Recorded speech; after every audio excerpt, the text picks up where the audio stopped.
하나님은 늘 영원하시고 함께 계시지만 우리 사람들이 알아볼 수 있도록 사람들과 이렇게 인격적인 관계로 교통하시기에 하나님께서 창조주 하나님으로, 구세주 예수님으로 이 모든 것들을 깨닫고 인도하시는 성령님으로 우리 앞에 나타나셔서 우리가 알아먹기 쉽게, 우리가 알아들을 수 있도록 삶 위로 나타나신 하나님이시다라는 걸 여러분들이 기억하시면서 그런 하나님을 여러분들이 섬기게 된 것을 감사하는 귀한 성도들 다 되시길 주의 이름으로 축복합니다.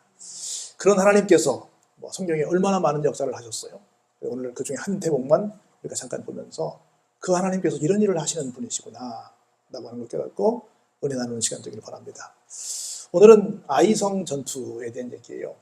잘 아시다시피 여리고성을 아주 멋지게 무너뜨렸습니다. 쉽게 말하면 무혈입성했지요. 싸우지 않고 그냥 하나님 말씀대로 성을 돌기만 했는데 그만 성이 무너져서 무혈입성을 해서 큰 승리를 거뒀습니다. 그래서 여리고성에 비하면 아이성은 더 쉽게 정복할 수도 있겠다라고 생각을 했는데 막상 해보니 36명이 죽고 아주 큰 참패를 당했습니다. 참패를 당한 것도 물론 문제이지만 더 큰 문제는 그 소문이 아직도 점령해야 될 가나안 땅에 많은 다른 족속들이 있는데 그 사람들에게 소문이 전달됐어요. 야, 저 애굽에서 출발했던 이스라엘 사람들 대단하다고 그러는데 무서워 떨고 있는데 막상 보니까 한 번은 이겼는데 한 번은 졌다네 하고 우습게 보는 그런 소문이 퍼져서 그게 더 큰 문제가 됐습니다. 어떡할까? 앞으로 갈 일이 태산인데 앞으로 굉장히 많은 땅을 정복해야 되고 많은 적들을 상대해야 되는데 어떻게 할까? 사람들 마음속에 굉장히 두려움과 놀람이 있어서 아직도 진정되지 않은 상태에 있었습니다. 그때 하나님께서 다시금 그들에게 용기를 주셔서 이렇게 하면 된다라는 말씀을 하시면서 하나님이 들려주신 말씀과 또 그 말씀으로 승리하는 멋진 장면이 오늘 이 본문에 등장하고 있습니다. 우리가 쭉 읽어가면서 재밌는 전쟁 얘기니까 하나님께서는 이렇게 하시는구나. 우리가 비록 실패해서 두려움에 쌓여 있지만 하나님을 믿으면 이렇게 승리하는 날이 우리에게 오는구나. 이걸 여러분들이 발견하시는 귀한 날 되시길 주의 이름으로 축복합니다. 우리 한번 볼까요? 1절에 여호와께서 여호수아에게 이르십니다. 다시 말해서 1차 아이성 전투에서 패배하고 코가 석자 하나 빠져있는 여호수아에게 나타났습니다. 첫 번째 말씀이 뭐예요? 두려워 마. 놀라지 마. 야, 한번 실패했다고 못하니 다시 하면 돼. 두려워 마. 놀라지 말라고 말씀하십니다. 그러면서 뭐라고 말씀하시냐면 다시 군사를 다 거느리고 일어나서 실패했던 그곳 아이성을 향해서 올라가라. 같이 볼까요? 내가 아이의 왕과 그의 백성과 그의 성읍과 그의 땅을 다 내 손에 넘겨줄게. 걱정하지 마. 지난번 실패했다고, 지난번에 여러 사람 전사했다고 두려워하지 마. 놀라지 마. 내가 다 줄게. 할렐루야. 하나님은 좌절하고 낙담하고 실패해서 어쩔 줄 몰라 하는 우리를 향해서 이 시간도 똑같이 어제나 오늘이나 영원토록 변함없으신 하나님께서 말씀하십니다. 두려워 마. 놀라지 마. 내가 다 줄게. 이렇게 말씀하시는 것을 기억하시고 여러분들이 아멘으로 그걸 좀 기대하시기 바랍니다. 우리 두려움에 대한 얘기 많이 알고 있는데요. 두려움은 인류의 어떻게 보면 가장 큰 적입니다. 아주 무서운 질병이에요. 어떤 어려운 환경보다 더 이 두려운 마음이 문제가 된다고 말합니다. 우리 잘 아는 것처럼 2차 세계대전 때요. 한 35만 명이 죽었어요. 얼마나 끔찍한 일이에요. 그런데요. 이 전쟁에서 총상에 의해서 죽은 이 수십만 명보다 훨씬 더 많은 사람들이 이 공포로 죽었다고 합니다. 무엇 때문에? 두려움 때문에. 두려움 때문에. 여러분들은 꼭 살면서 이걸 좀 기억했으면 좋겠어요. 나는 결코 혼자가 아니다. 여러분들, 그 인디안들은 강하게 키우기 위해서 여러 훈련들을 하는데 그 중에 한 가지를 하는데 그게 뭐냐면 숲속에서 야생동물들과 함께 밤을 지새우게 하는 훈련을 시킨다고 합니다. 얼마나 무섭겠어요. 그래서 밤새도록 막 긴장하고 떨면서 이쪽에서 공격하면 어떻게 내가 반격할 거야 생각하면서 막 밤을 지내는데 아침이 되면 굉장한 용기의 사람이 된다고 한답니다. 왜 아침이 되면 용기의 사람이 될까? 담대한 소년으로 변화될까? 왜 그럴까요? 밤새 자기가 잘 이겼으니까? 아니야. 밤새껏 자기를 향해서 자기 주변에 어떤 맹수가 왔을 때 공격을 당하지 않도록 자기 아버지가 힘든데 밤에 한숨도 안 자고 화살 시위를 당기고 있는 그 모습을 아침이 되면 발견한답니다. 내가 밤새도록 나 혼자 있었던 것이 아니고 누가 함께 계셨다? 우리 아빠가 내 곁에 계셨구나. 이것을 알게 된답니다. 그래서 나는 어디 가든 누가 계시니까? 우리 아빠가 계시니까 나는 괜찮아. 라는 마음으로 용감한 소년으로 바뀌어진다고 합니다. 우리 곁에 누가 계세요? 하나님이 계시죠. 밤새 나를 지켜주시는 졸지도 주무시지도 회전하는 그림자도 없으신 하나님이 나를 지켜보시기에 우리는 뭐가 필요 없어요? 두려워할 필요이 없다는 거지요. 할렐루야. 하나님 말씀하십니다. 두려워 마. 놀라지 마. 다 가. 내가 다 줄게. 라고 이 시간 말씀하고 계십니다. 어떻게 해주실 거냐 볼까요? 너는 여리고와 그 왕에게 행한 것 같이 아이와 그 왕에게도 행할 거야. 여리고성에서 대승했잖아. 그것처럼 대승하게 해줄 거야. 그 말입니다. 이 말씀이 너무너무 재밌고 은혜가 되더라고. 오직 거기서 탈취할 물건과 가축은 스스로 가지라. 여리고성 때는 탈취한 물건을 가지라고 했어요? 가지지 말라고 했어요? 가지지 말라고. 하나님 시험 한번 해본 거야. 가지지 말라고 했어. 그런데 누가 가졌어요? 아간이 살짝 숨겨놨어요. 그랬다가 난리 난 거 아니에요. 근데 하나님은 계속해서 뭐만 시키고 절대 우리에게 안 주시는 분일까요? 아니지. 여기 보세요. 이번에는 탈취할 물건과 가축은 어떻게 해라? 가져. 이번 한 번만 내가 너희들 마음 볼 거야. 그 다음에는 가져라고 했는데 그거 한 번을 못 참고 아간이 슬쩍 했다가 큰일 당한 거예요. 나 이 말씀 너무 재밌더라고. 가져 그냥. 여러분들 아이들 심부름 시킬 때 잔돈 나오면 잔돈 꼭 가져와! 그렇게 하십니까? 너 써 그럽니까? 너 쓰고 심부름 값도 더 주지. 그거 가져와 하는 부모가 어디 있겠어요? 하나님도 야 그거 뺏은 거 다 갖고 와. 그런 하나님이 어디 있겠어요? 하나님의 마음을 몰라도 아간이 너무 몰랐지요. 그거 좀 숨겨서 뭐 속된 말로 살림에 보탬이 됐겠어요? 다 죽었지. 하나님은 스스로 가지라 이거예요. 그리고 말씀하십니다. 작전까지 알려주세요. 성 뒤에 뭘 둬라? 복병을, 매복자를 숨겨두어라. 그러면서 구체적으로 이렇게 싸워라. 1차전에서는 우리 잘 아는 것처럼 그 여리고 전투에서는 돌라고 말씀하셨고, 여기 아이성 2차 전투에서는 복병을 통해서 이기라는 말씀하시는 겁니다. 볼까요? 그렇게 말씀을 하시니까 여호수아가 일어나서 군사와 함께 아이로 올라가려 하여 용사 3만 명을 뽑아 복병을 먼저 보냅니다. 그들에게 이렇게 명령합니다. 너희는 성읍 뒤로 가서 성읍을 향하여 매복하되 그 성읍에서 너무 멀리 있지 말고 들키지 않을 정도의 거리만 두고 일단 숨어 있어라. 다 내가 명령을 내릴 테니까 그때 움직일 수 있는 준비만 하고 있어라라고 말합니다. 그래서 나를 따르는 모든 백성은 다 성읍으로 가까이 갈 텐데 그들이 처음과 같이 우리에게로 쳐 올라올 것이다. 그래야 할 때 우리가 어떻게 해요? 거짓 무령으로 일부러 패안을 쳐고 도망갈 것이다. 근데 우리를 죽여가게 될 텐데 그때 우리가 성읍에서 아주 멀리까지 왔을 때 그때 어떻게 하라? 매복한 곳에서 일어나 그 성읍을 점령하라. 그럼 누가 주실 것이다? 하나님께서 그 성읍을 너희 손에 주실 것이다. 그러면서 뭐라고 말씀하시죠? 뭐라고 얘기하면 볼까요? 너희가 그 성읍을 취하거든 어떻게 해라? 그 성읍을 불살라버리라.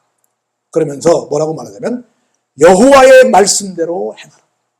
이건 내가 머리를 잘 써서 내가 짠 작전이 아니고 누구의 작전이다? 하나님께서 말씀하신 하나님의 작전. 내가 잘났어, 내가 지도자야, 내가 대통령이야가 아니라 하나님이 하시는 거야. 끝까지 하나님을 이야기하고 있습니다. 그것을 내가 너희들에게 명령한 거야. 내가 명령한 게 아니라 누가 하신 거야? 하나님이 하신 거야 라는 얘기를 계속 말합니다.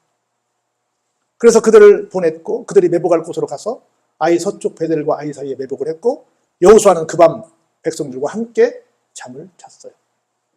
아침 일찍이 여호수아가 일어납니다. 백성을 점호하고 이스라엘 장로들과 더불어 백성에 앞서 아이로 올라갑니다. 제가 언젠가 그 얘기를 했는데요. 6.1 전쟁을 했던 이스라엘이 나중에 보니까 저쪽과 상대할 수 없을 정도로 우리가 이쪽이 훨씬 더 적은 피해가 있고 저쪽이 큰 피해가 나서 그 전쟁을 통해서 막 땅도 많이 차지하고 큰 성과를 얻었거든요. 나중에 여러 분석을 하는데 상대방 나라는 병사들이 많이 죽었고 이쪽은 장교들이 많이 죽었다는 거예요. 저쪽은 돌려가 앞으로 고 이쪽은 뭐예요? 나를 따르라 했고 여기 마찬가지입니다. 여호수아와 장로들과 앞선 사람들 지도자들이 어떻게 해요? 나를 따르라고 한 거예요. 그와 함께 올라가서 어떻게 합니까? 군사가 다 올라갑니다. 난 계속해서 주목하는 말씀이 뭐냐면 한번 해볼까요? 다 올라가서 어찌 보면 1차전에 큰 패배를 했기 때문에 이번 나 안 가면 안 될까요? 무서운데요. 이럴 수도 있어요. 그런데 하나님 말씀을 듣고 다 올라갔습니다. 그래가지고 아이성 북쪽에 진을 칩니다. 그리고 그와 아이 사이에는 한 골짜기가 있는데 그 골짜기를 사이에 두고 양쪽에서 진을 치고 있는 거예요. 그가 약 5천 명을 택해서 아까 300명 말고 별도로 성읍 서쪽 베델과 아이 사이에 별도로 매복을 시킵니다. 이와 같이 성읍 북쪽에는 온 군대가 있고 서쪽에는 복병이 있었어요. 여호수아가 그 밤에 골짜기 가운데로 들어가니 아이 왕이 이를 보고 그 성읍 백성들과 함께 어때요? 일찍 일어나 급히 나가 아라바 앞에 이르러 정한 때 이스라엘과 싸우려 하나 성읍 뒤에 누가 있는지 몰라요? 복병이 숨어 있는지는 모르는 거예요. 그래가지고 아까 얘기했듯이 여호수아와 온 이스라엘이 그들 앞에서 거짓으로 패한 척해서 도망을 가니까 어디로 뛰니까?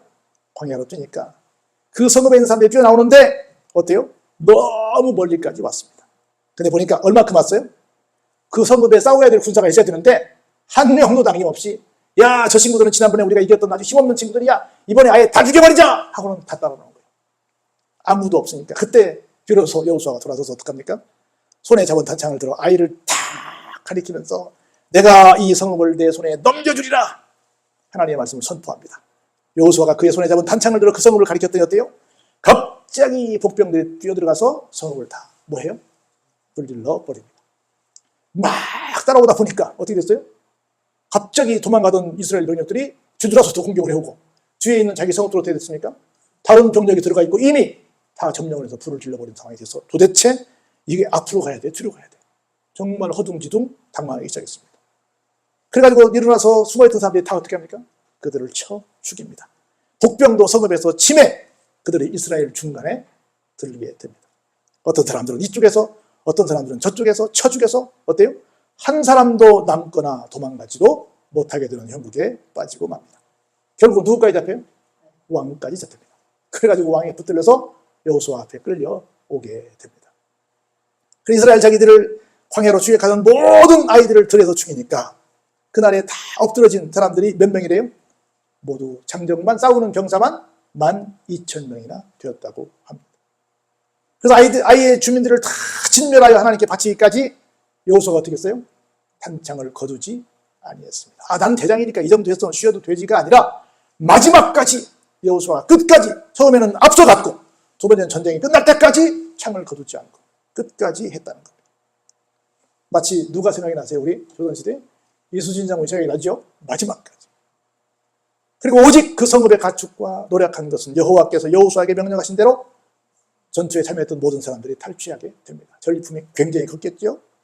이에 여호수아가 아이를 불살라 그것으로 뭐래요? 영원한 무더기를 만들어 버렸습니다. 그것이 언제까지? 오늘까지 황폐해지는 것, 완벽한 승리를 거두게 되었다는 것입니다. 다시는 재기에서 이스라엘을 반격하지 못하도록 완벽한 승리를 거뒀던 겁니다. 무엇대로? 약속의 말씀대로. 두려워 마, 놀라지 마, 내가 다 줄게, 내가 하라는 대로 해.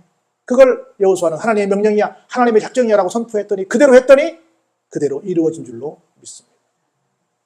그래서 어떻게 왕을 잡았으니 어떻습니까? 왕을 잡아 죽여서 어떻게 해요? 시체를 달아놓습니다. 언제까지? 저녁 때까지. 그리고 나서 다시 내려가지고 그 성문역 위에 던지고 그 위에 돌로 큰 무더기를 쌓았더니 실패한 왕이 오늘까지 그 무덤으로 있게 된 겁니다. 사랑하는 성도 여러분, 고대 그리스에서 활동했던 마케도니아 왕국 출신의 철학자 우리 아리스토텔레스 잘 아시죠? 어떤 사람이 어느 날 그 사람에게 와서 이런 조언을 합니다. 이 세상에서 가장 어려운 일이 무엇이죠? 라고 물었어요. 뭐라고 대답했을까요? 자신을 아는 거지요. 그러면 이 세상에서 가장 쉬운 건 뭡니까? 물었어요. 남 이야기하는 거지요. 그랬던 거죠. 누구 얘기예요? 아이성이 한 번 그렇게 해보고 난 다음에 너무 쉽게 생각한 거죠. 누굴 몰랐어요? 자기들을 몰랐죠. 그리고 실제 이스라엘도 몰랐죠. 그래서 저는 큰 낭패를 보고 만 겁니다. 여러분 항상 전투에서는 우리 지피지기면 백전불태라고 그러잖아요. 상대방을 잘 아는 게 굉장히 필요합니다. 자, 이제 전쟁이 끝났습니다. 이제 마지막 마무리, 오늘 이게 제일 중요한 말씀이에요. 볼게요. 그때 여호수아가 이스라엘의 하나님 여호와를 위하여 에발산에 한 제단을 쌓아서 전쟁을 마쳤어요. 승리했습니다. 승리하고 난 다음 뭐부터 했어요? 하나님께 제단을 쌓았죠. 뭐부터 했어요? 하나님께 예배드렸죠. 하나님께 뭐 했다는 거예요? 감사드렸다는 거죠.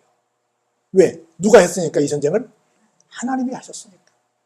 그리고 궁극적으로 보세요. 무엇 때문에 승리했는가? 이는 여호와의 종 모세가 이스라엘 자손에게 명령한 것과 모세의 율법책에 기록된 대로 쇠 연장으로 다듬지 아니한 새 돌로 만든 제단이라.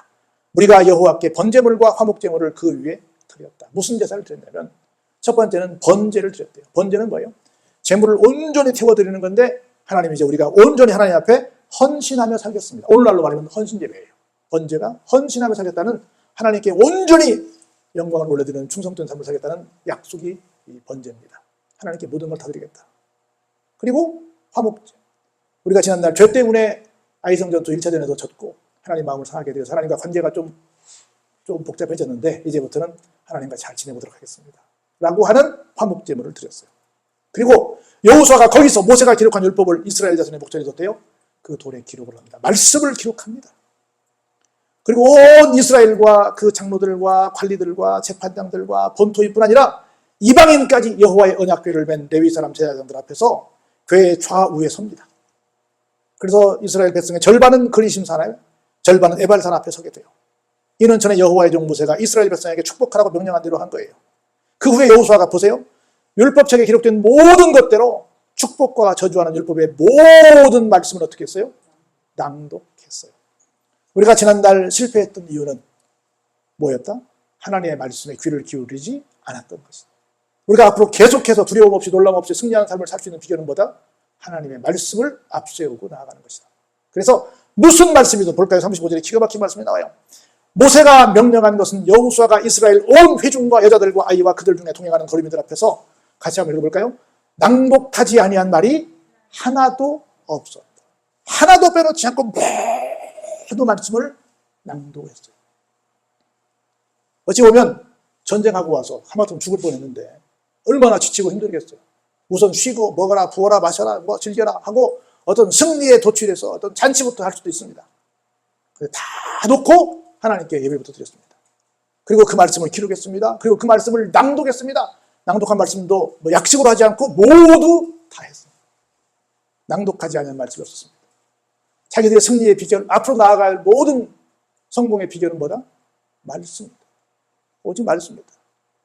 그래서 이렇게 하나님의 말씀에 명령도, 이 작전도 누구의 명령이다? 하나님의 명령이다. 하나님의 말씀이다. 계속 말씀을 이야기하는 겁니다. 그래서 하나님의 말씀을 기준 삼아, 하나님의 말씀을 푯대 삼아 우리가 나아갈 때 우리의 삶은 늘 지금은 비록 실패한 일도 있고 여러 가지 어려움이 있고 불안과 두려움과 놀라움의 어떤 요인도 있을 수 있겠지만 하나님께서 다 책임지시니 우리는 당당하게 나갈 수 있으리라 믿어 의심치 않습니다. 그런 믿음이 여러분들에게 있기를 바랍니다. 그래서 성삼위일체 하나님께서 우리에게 이런 말씀이 되신 하나님이시잖아요. 예수님이 우리 말씀이잖아요. 그 말씀을 깨닫게 하시는 분의 성령님이시잖아요.